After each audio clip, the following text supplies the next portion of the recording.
Сайн байцгаана уу хүүхдүүд ээ. Өнөөдөр 2020 оны 5 дугаар сарын 1 баасан гараг. Өнөөдрийн хичээлийн сэдэв Бэгзийн Яван Хулангийн Би хаан төрөвөө гэсэн шүлгийг бид үзэхнэ. Өнөөдрийн хичээлийн зорилго зохиолчин намтартай танилцах, шүлгийг сонсож агуулгыг ойлгох, үгийн утгыг мэдэж авах зорилготой. Ингээд багш нь Яван Хулангаар намтар уран бүтээлийг товч танилцуулъя. Их яруу найрагч Завхан аймгийн Алдархан суманд 1929 онд төржээ. 1949 онд санхүүгийн техникум, 1959 онд Горкийн нэрэмжит утга зохиолын дээд сургууль тус төгсжээ. Тэрээр Би хаан төрөвөө, Мөнгөн хазаарын чимээ, Тэхийн зогсоол, Хар ус нуурын шагшуурга, Хээр хонсон сар зэрэг уран бүтээлүүдийг туурвсан. 1964 онд Монгол Улсын төрийн шагнал, 1979 онд Соёлын гавьяа зүтгэлтэн цолоор тус шагнагджээ. Шүлэг минь, хүлэг минь, чи бидэн хоёрт дэлхийн дэвжээ хэрэгтэй гэсэн шүлгийн мөр байна. За энэ ямар шүлгийн мөр болохыг өөрсдөө олж мэдээрэй хүүхдүүдээ. Би Яван Хулангийн Би хаан төрөвөө шүлэг нь 365 үгтэй, 12 бадагтай, бадаг бүр нь 30 үгтэй, нэг бадаг нь 5 шаттай, эзэгнэнхэн хэмээх үг нь 24 удаа давтагдсан ийм гайхалтай бүтээл байгаа. Ингээд бүгдээрээ бүтээлтэйгээ танилццгаана. Шүлэгтэйгээ бүрэн ихээр танилцахын өмнө Чингисийн одонд гэмийн доёогоон зохиолчийн сэтгэлийг бүгдээрээ сонсъё. За ингээд Яван Хулангийн яруу найргийг бидний үеийнхэн уншаад нэгдүгürt хүн гэдэг амьтан техник болж болохгүй шүү гэсэн сэрэмж санааг өгүүлсэн гэж анзаардаг. Хоёрдугаарт яруу найргаар дамжуулж хүний сэтгэлийг ариусхан тунгалагшуулж болдог юм шүү гэдэг нандин сайхан санааг шивнэж хэлсэн гэж бид ойлгодог гэж тэрээр бичжээ. Тэгвэл Бэгзийн Яван Хулангийн төрсөн нутаг болох Завхан аймгийн Алдархан сумын ар амны тасархайд жил бүрийн 3 сарын 15-ны өдөр буюу их зохиолчийн мэндэлсэн өдөр Учирвааны их шиглэг нэртэй яруу найргийн наадмыг зохион байгуулдаг уламжлал тогтжээ. Энэ наадмын тэргүүн байрын эздийг их зохиолчийн хөрөг бүхий тэмдгээр шагнаж урамшуулдаг болжээ. Энд харагдаж байна их найрагч Яван Хуланг цул мөнгөн тэмлэгдээр сийлсэн байна. Дорнын их яруу найрагч төрийн шагналд соёлын гавьяат зүтгэлтэн Бэгзийн Яван Хулан.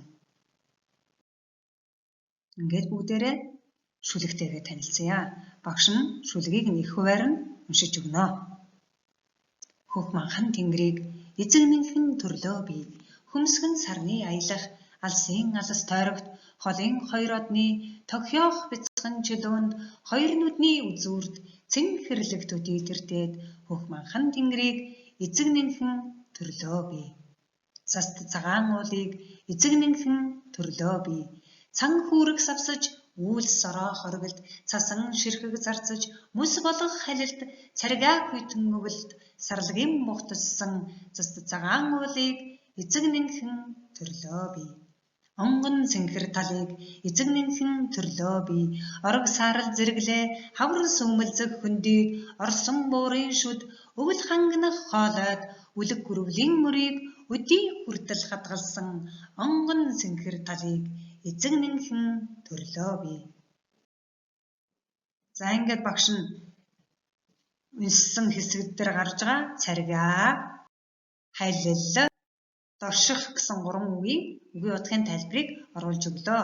Та бүхэн дэвтэртээ тэмдэглэж аваад нүдлэн тогтоогоорой. За 4-р одог. Мөрөн голын усыг эзэгнэнхэн төрлөө би. Мөнгөн сарны сүүдэр толиорн хөвөг долгоонд миний өвөг дээдсийн морин туурайнд наалцсан хүний нутгийн шороог ариун усаараа угаасан мөрөн голын усыг эзэгнэнхэн төрлөө би. Үнэр ялдан аг гангыг эзэгнэнхэн төрлөө би.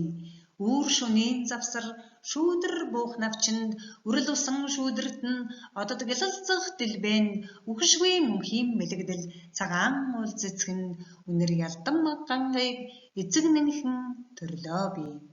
Зүүрмэглэгч уншиг гэрийг эзэгнэнхэн төрлөө би.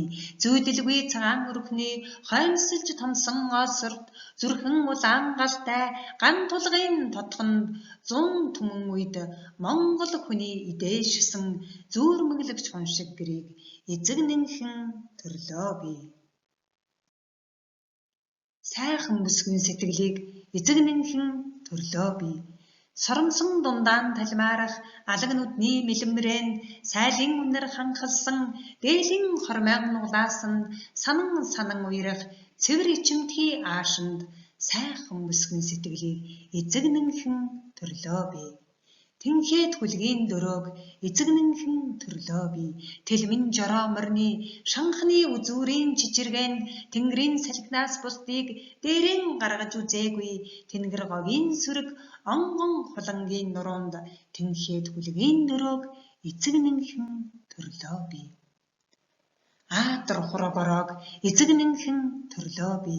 Амгалан тэнгэрийг цочоох аянгийн догшин гэлбаанд ариун агаар төшөхрлөх мөндрийн цагаан ширхэгт алтан талд татах солонгийн долоон өнгөнд аатар хурагорог эзэгнэнхэн төрлөө би. Цээлхэн дууны гшгийг эзэгнэнхэн төрлөө би. Цэнхэр хадган дээрх мөнгөн аягтай саргатанд цээл сайхан гшигтэй уртын дууны аянд цэнгэх зовох хосолсон хүний хувь заяанд цээлхэн дууны гшгийг эзэгнэнхэн төрлөө би. Авхаалчд хүний биеийг эзэгнэнхэн төрлөө би.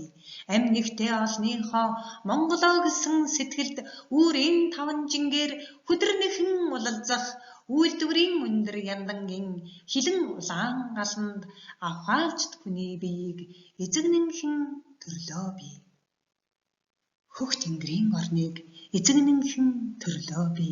Хөх Монгол алдарсны үе дамжсан домогт хүчрэхэг дээдсийн нутагт мандсан хувьсгалын дөлөнд хөрсталтан дэлхийн үрчлээт магнай болсон хөх тэнгэрийн орныг эзэгнэнхэн төрлөө би. За ингээд багш нь шүлгийг нь уншиж дууслаа. Бүгдээрээ анхааралтай сонссон гэж найдаж байна. Ингээд багш нь гэрийн даалгавар өгч байна. Гэрийн даалгаварт шүлгийг бүрэн ихээр дэвтэртэй улам бичээд шүлгээс өөрт таалагдсан хэсгээс сонгон 4-өөс 6 бадгийг цээжлээрэй. Өнөөдрийн хичээлд анхаарал хандуулсан та бүхэндээ баярлалаа. Дараагийн хичээлээр дахин уулзтлаа. Баяртай хүүхдүүдээ.